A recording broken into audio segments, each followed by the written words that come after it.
पूजा व्रत विधान में, केले का फल प्रसाद में, केले के पत्ते पूजा स्थल को सजाने में और केले का पौधा किसी भी स्थान को पूजा स्थल की मान्यता देने के लिए बहुत ही महत्वपूर्ण माना जाता है। आरोग्य की नजर में संपूर्ण आहार वाला फल केला आध्यात्म की नजर में भी बहुत पवित्र और पूजनीय है। इसके चौड़े पत्तों में श्री हरि का वास माना जाता है, तो जड़ों में महादेव का, जिसे मूल शंकर कहते हैं। केले का कोई बीज नहीं होता है और इस पेड़ में तना भी नहीं होता है।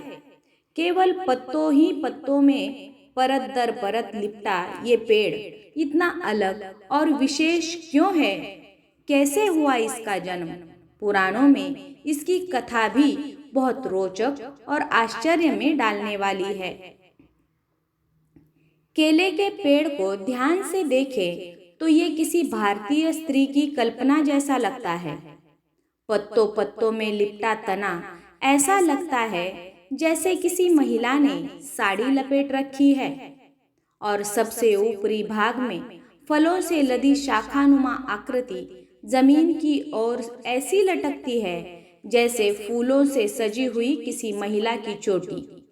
दरअसल ये संरचना यूं ही नहीं है, असल में ये एक स्त्री का ही रूप है। इसका वर्णन पुराण कथा में मिलता है, जिसका संबंध सबसे क्रोधी ऋषि दुर्वासा से है।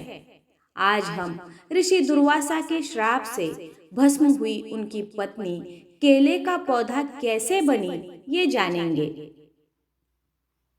एक पौराणिक कथा के अनुसार महर्षि अत्रि और अनुसुईया के पुत्र दुर्वासा अत्यंत क्रोधी स्वभाव के थे, किंतु उनके अंदर ऋषि संस्कार बालपन से ही प्रबल थे और वे 5 वर्ष की अवस्था आते आते ध्यान साधना में लीन रहने लगे थे। दरअसल दुर्वासा स्वयं महादेव के क्रुद्ध स्वरूप रुद्र के अंश से उत्पन्न हुए थे। क्रोध ही उनके स्वभाव का मूल था और वे संपूर्ण ज्ञान हो पाने के पश्चात भी इसे नहीं त्याग सके थे। बड़े होते होते जब माता पिता ने देखा कि बालक के अंदर वैराग्य अधिक उत्पन्न हो रहा है और वह समाज की व्यावहारिकता को नहीं समझ रहा है, तब उन्होंने उनका विवाह ऋषि अम्बरीश की कन्या से करा दिया। ऋषि अम्बरीश ने अपनी कन्या के कई गुण बताए और ऋषि दुर्वासा ने माता पिता की आज्ञा मानकर विवाह कर लिया। ऋषि अम्बरीश दुर्वासा की क्रोधाग्नि को जानते थे, इसीलिए पुत्री के साथ कोई अनिष्ट न हो इसके लिए वह चिंतित भी थे। ऋषि अम्बरीश ने ऋषि दुर्वासा से अपनी पुत्री से कोई भूल हो जाए तो उसे क्षमा कर दिए जाने की प्रार्थना की। तब ऋषि दुर्वासा ने उन्हें वचन दिया कि वह अपनी पत्नी के 100 अपराध क्षमा करते रहेंगे। गृहस्थ जीवन में कुछ बातें ऊपर नीचे तो होती ही रहती हैं। ऋषि दुर्वासा की पत्नी का नाम था कंदली, जो कि स्वभाव से कर्मठ और बहुत समझदार थी। वह हर एक बात का ख्याल रखती थी, किंतु फिर भी कभी कभी कुछ न कुछ हो ही जाता था, परंतु ऋषि ने उन पर कभी क्रोध नहीं किया। ऐसा होने से धीरे धीरे कंदली के स्वभाव में भी निश्चिंतता आने लगी। एक दिन ऋषि कहीं से प्रवास कर कुछ देरी से आए। रात में भोजन के पश्चात उन्होंने विश्राम के लिए कहा। साथ ही पत्नी से ये भी कहा कि मुझे कल ब्रह्म मुहूर्त में जरूर उठा देना।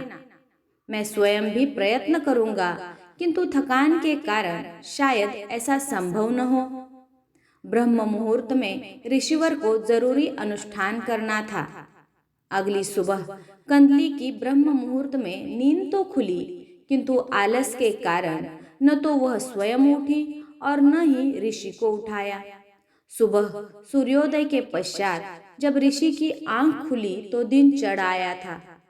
अपना अनुष्ठान न कर पाने के कारण वह कंदली पर अत्यधिक क्रोधित हुए और उन्हें भस्म हो जाने का श्राप दे दिया। ऋषि के श्राप का तुरंत असर हुआ और कंदली राख बनकर रह गई। ऋषि को भी इस घटना पर अत्यंत दुख हुआ, किंतु अनुशासन स्थापित करने के लिए उन्हें ऐसा करना पड़ा।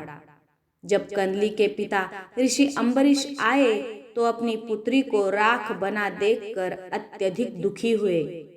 तब दुर्वासा ऋषि ने कंदली की राख को पेड़ में बदल दिया और वरदान दिया कि अब से ये पेड़ हर पूजा एवं अनुष्ठान में उपयोगी बनेगा। इस तरह से केले के पेड़ का जन्म हुआ और कंदली फल अर्थात केले का फल हर पूजा का प्रसाद बन गया। यही वजह है कि केले के पेड़ की गुरुवार को पूजा होती है।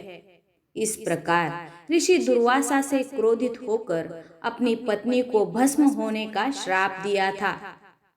अपनी भूल का एहसास होने पर उन्होंने अपनी पत्नी को केले का पेड़ होने का आशीर्वाद दिया, जिसका उपयोग हर पूजा एवं अनुष्ठान में किया जाता है। इससे हमें ये सीख मिलती है कि अपने क्रोध पर नियंत्रण होना आवश्यक है, अन्यथा अनर्थ होना निश्चित है। क्रोध में कभी कटु शब्द ना कहे। जय श्री कृष्ण।